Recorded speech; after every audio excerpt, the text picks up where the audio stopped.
Hey guys, तो हमने cell cycle वाला चैप्टर जल्दी से रैप अप करेंगे। सेल साइकिल एंड डिवीजन, ठीक है। ग्रोथ और रिप्रोडक्शन जो होते हैं सेल के कैरेक्टरिस्टिक होते हैं। लिविंग ग्रोथ एंड रिप्रोडक्शन है characteristic of living organism and cell. Okay, तो हम देखते हैं सेल है, इसने डिवीज़न किया, ठीक है।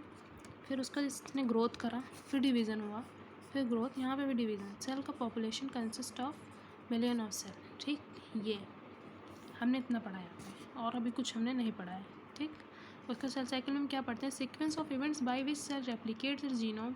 सेल ने अपना जीनोम रेप्लिकेट किया, फिर वो ग्रो हुई, फिर उसने डिवाइड करा डॉटर सेल बनाने के लिए। यही सेल साइकिल होता है। इसमें जो सीक्वेंस होता है इवेंट्स का, उसी को हम जैसे हम देखते हैं ना कि जैसे हम बाइनरी फिजन पढ़ते थे, उसमें भी हम देखते थे कि अंदर पहले जो न्यूक्लियस होता था वो क्या करता था? रेप्लिकेट करता था, फिर वो ग्रो होता था और उसके बाद डिवाइड होता था। तो वही है यहाँ पे सीक्वेंस ऑफ इवेंट्स जो कि replicate its genome, grow, divide to form daughter cell. Cell growth में क्या होता है?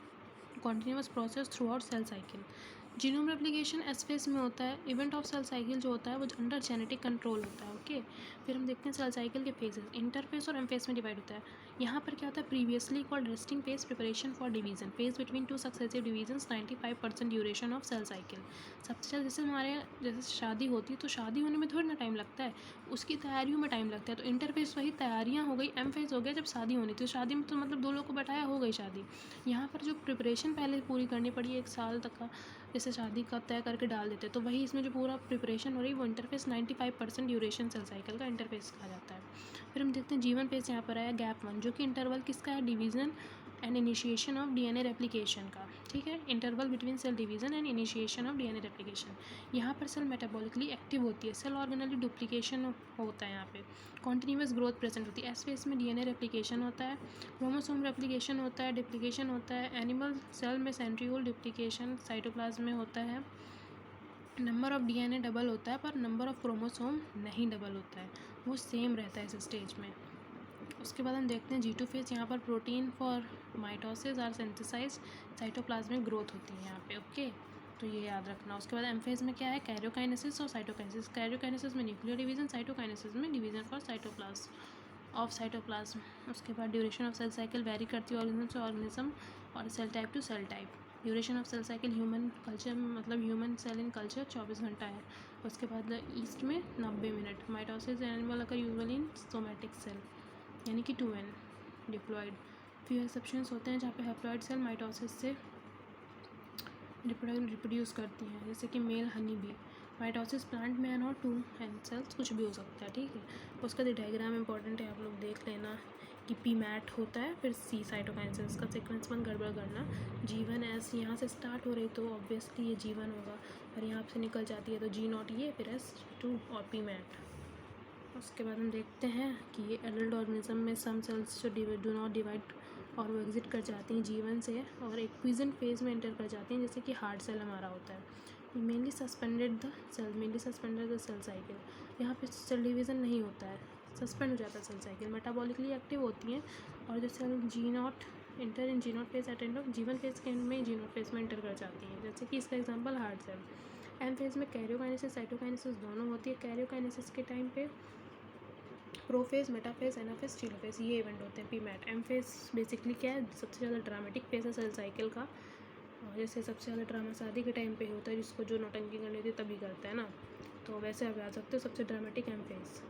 Major organization of virtually all component of cell, सारे कंपोनेंट जो होते हैं सेल के, उसका मेजर रीऑर्गेनाइजेशन हो जाता है। माइटोटिक डिवीज़न जो होता है वो इक्वेशनल डिवीज़न होता है, क्योंकि नंबर ऑफ क्रोमोसोम यहाँ पर जो होते हैं पेरेंटल और डॉटर सेल के सेम होता है। माइटोसिस जब स्टार्ट होता है तो कैरियोकाइनेसिस से स्टार्ट होता है और एंड कर जाता है साइटोकाइनेसिस पे।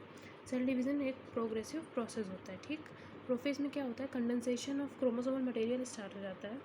क्रोमोसोमल मटेरियल यानी कि क्रोमेटिन कंडेंस करता है, अनटेंगल होता है, तो वो क्रोमोसोम बनाता है, ठीक। Movement of centrosome toward opposite pole, centrosome opposite pole की तरफ जाने लगते हैं। एस्टर और माइटोटिक अपैरेटस बन जाता है। माइटोटिक अपैरेटस में 2 एस्टर और स्पिंडल फाइबर्स आ जाते हैं।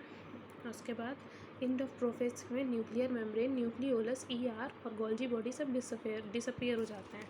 ये अर्ली प्रोफेज का डायग्राम है। ये डायग्राम इस चैप्टर के सारे इंपॉर्टेंट है, तो सब अच्छे से देख लेना। अर्ली प्रोफेज है, देखो लेट प्रोफेज में सब कुछ देखो डिग्रेड होने लगा ना, अर्ली में कॉम्पैक्ट जैसा था, लेट में सब डिग्रेड होने लगा, तो ये याद रखना।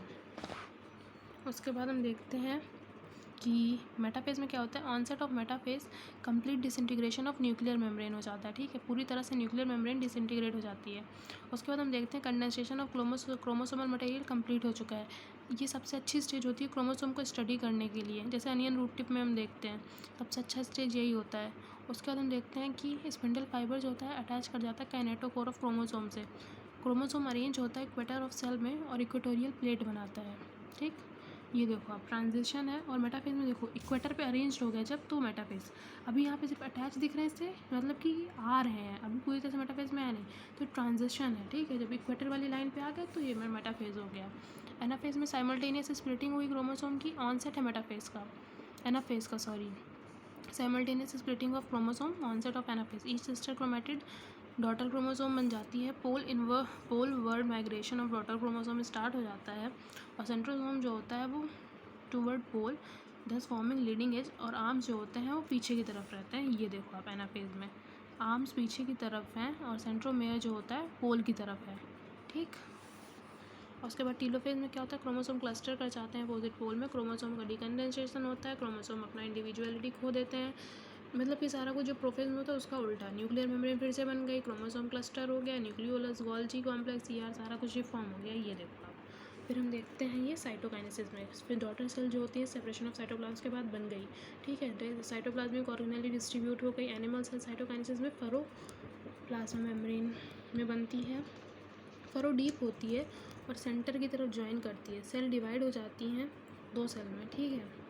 उसके बाद प्लांट सेल में जो साइटोकाइनेसिस होती है वो सिंपलर होती है, सेल प्लेट के थ्रू होती है। सेल प्लेट यहाँ पर become middle lamella between wall of adjacent cell, यानी कि बीच में साइटोकाइनेसिस जब होती है ना तो सेल प्लेट आ जाती है, मिडल लैमेला हो जाता है उसमें, मिडल लैमेला बंद की तरह वो फंक्शन कर जाती है, और यहाँ पर वॉल की तरह एक्ट करती है एडजेसेंट सेल के बीच में। Karyokinesis is not followed by cytokinesis, it results in multi, यानी कि जब कैरियोकाइनेसिस के बाद साइटोकाइनेसिस नहीं होता है तो मल्टी न्यूक्लिएटेड कंडीशन हो जाती है, जैसे कि कोकोनट का जो लिक्विड एंडोस्पर्म होता है, ओके। फिर सिग्निफिकेंस का था माइटोसिस का, कि जेनेटिकली आइडेंटिकल सेल बनती है, मल्टी सेलुलर ऑर्गेनिज्म बनता है। रिस्टोरेशन यहाँ पर हो जाता है न्यूक्लियोसाइटोप्लाज्मिक रेशियो का, और सेल रिपेयर होती है, रिप्लेसमेंट होता है डैमेज सेल का, कॉन्टिन्यूअस ग्रोथ होती है प्लांट का, division growth of plant division by division apical meristem और लेटरल मेरिस्टेम, ठीक है। तो ये सब का सिग्निफिकेंस है। मियोसिस क्या है, रिडक्शनल डिवीजन है, specialized type of cell division है, जिससे कि क्रोमोसोम नंबर जो होता है वो हाफ से रिड्यूस हो जाता है, जैसे कि 2n से n बना, फिर फर्टिलाइजेशन हुआ तो डिप्लॉइड फेज में फिर से आ गया, ओके। और फिर हम देखते हैं मियोसिस में, मियोसिस 1 में G1S G2, फिर इंटरकाइनेसिस आता है, और ये मियोसिस सेकंड आ जाता है, ओके। फिर हम देखते हैं मियोसिस में दो सिक्वेंशियल साइकिल होती है, न्यूक्लियर डिवीज़न और सेल डिवीज़न की, but only a single cycle of DNA replication, यानी कि डीएनए रेप्लिकेशन एक ही बार होता है। मियोसिस इन्वॉल्व क्या करता है, होमोलोगस क्रोमोसोम की पेयरिंग और क्रॉसिंग होगा, जिसकी वजह से ही डिफरेंस हमको दिखाई पड़ता है। तो हम यहाँ पे देखते हैं ये क्या है, मियोसिस 1 में प्रोफेज लॉन्गर होता है और सबसे कॉम्प्लेक्स होता है, mitotic more complex and mitotic prophase से बहुत ज़्यादा कॉम्प्लेक्स, ठीक है। ये 5 फेज में डिवाइड होता है, जैसे लगता है ज़रा पानी दे दे, ठीक है। तो लेप्टोटीन में कॉम्पैक्शन ऑफ क्रोमोसोम होता है, वही बुके जैसे स्टेज जो हो जाती है ना वही वाली है। कॉम्पैक्शन हुआ, कंडेंसेशन हुआ क्रोमोसोम मटेरियल का, और वो विजिबल हो गया। जाइगोटीन में पेयरिंग ऑफ होमोलोगस क्रोमोसोम, ठीक। जैसे हम देखते हैं ना जाइगोट जब बनता है, यानी कि फर्टिलाइजेशन में बनता है, कुछ दो चीज़ें पास में आई, ठीक है, तो यहाँ पे भी दो क्रोमोसोम पास में आए, साइनैप्स बना, तो जाइगोट और उससे थोड़ा मतलब कुछ पास ही आ रहा होगा, तो पेयरिंग यहाँ पर भी हुई होमोलोगस क्रोमोसोम की, साइनैप्सिस हुआ, और यहाँ पे फॉर्मेशन ऑफ साइनेप्टोनेमल, साइनैप्सिस हुआ तो जो दो पास में है वो कॉम्प्लेक्स बना है, तो उसको साइनेप्टोनेमल कॉम्प्लेक्स बोले हम। फिर उसके बाद बाइवेलेंट और टेट्राड का फॉर्मेशन हो गया। पैकाइटिन में क्या हुआ, पैकाइटिन यानी कि जैसे लग रहा है ना कि कुछ तो अच्छा खासा यहाँ पे पैक हुआ होगा, तो यहाँ पे हम देखते हैं कि बायोलेंट यहाँ पे क्लियरली अपीयर होने लगते हैं टेट्राड के फॉर्म में। रिकॉम्बिनेशन नोड्यूल फॉर्मेशन का हो गया यहाँ पे, और क्रॉसिंग ओवर हो जाता है नॉन सिस्टर क्रोमेटिड के बीच में, होमोलोगस क्रोमोसोम की नॉन सिस्टर क्रोमेटिड के बीच में, ठीक है। सिस्टर क्रोमेटिड नहीं, नॉन सिस्टर।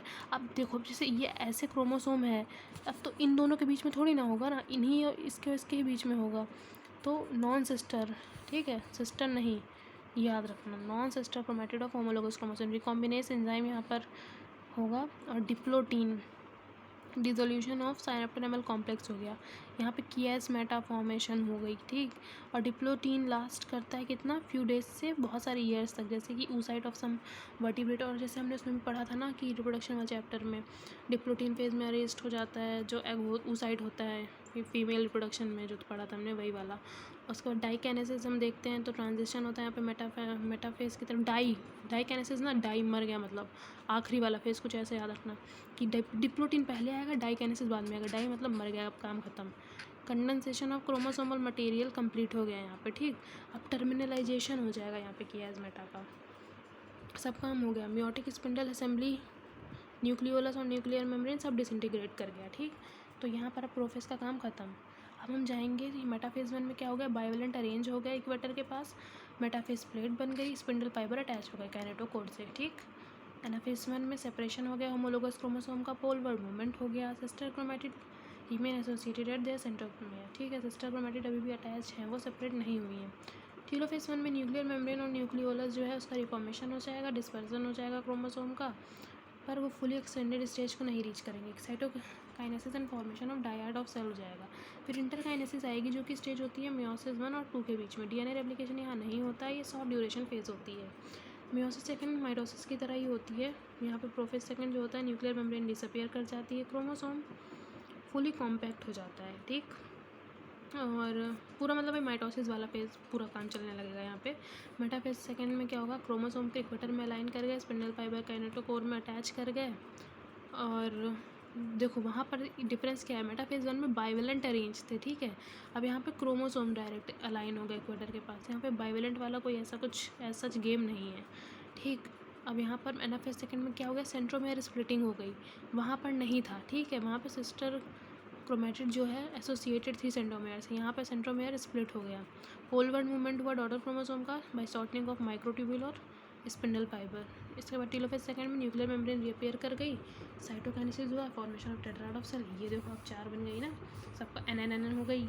उसके बाद हम यहाँ पे देखते हैं सिग्निफिकेंस क्या है, कंजर्वेशन हो गया, constant number of chromosome sexually reproducing organism में अक्रॉस जनरेशन, ठीक। यानी कि नंबर को कंजर्व रखती है, इसीलिए रिडक्शनल और इक्वेशनल दोनों उसको हम बोलते हैं। जेनेटिक वेरिएबिलिटी इसी वजह से पॉपुलेशन में दिखती है, नहीं तो हम सब लोग सेम दिखते हैं, मतलब जो भाई बहन होते हैं वो सारे फिर सेम ही दिखते हैं अगर ये ना होता तो एनसीईआरटी में समरी क्या है, सेल डिवीजन जो होता है स्टॉप नहीं होता है with formation of mature organism but continues through out it's life cycle. Most of the organelle replication occur during G1 phase, और एस फेज क्या करता है, डीएनए रेप्लिकेशन क्रोमोसोम डुप्लिकेशन को मार्क करता है। G2 फेज जो होता है साइटोप्लाज्मिक ग्रोथ का पीरियड होता है, मियोसिस को हम रिडक्शनल डिवीज़न भी कहते हैं। बाकी आप और भी देख लेना, सारे डायग्राम्स चैप्टर में बहुत इंपॉर्टेंट है, और चैप्टर काफ़ी इंपॉर्टेंट है। जो इसका अनियन वाला न्यूमेरिकल था वो भी आप एक बार कर लेना। तो ये हमने 30 मिनट में ख़त्म कर लिया चैप्टर, तो बहुत अच्छा रिवीजन हो गया इसका। Okay bye, thank you.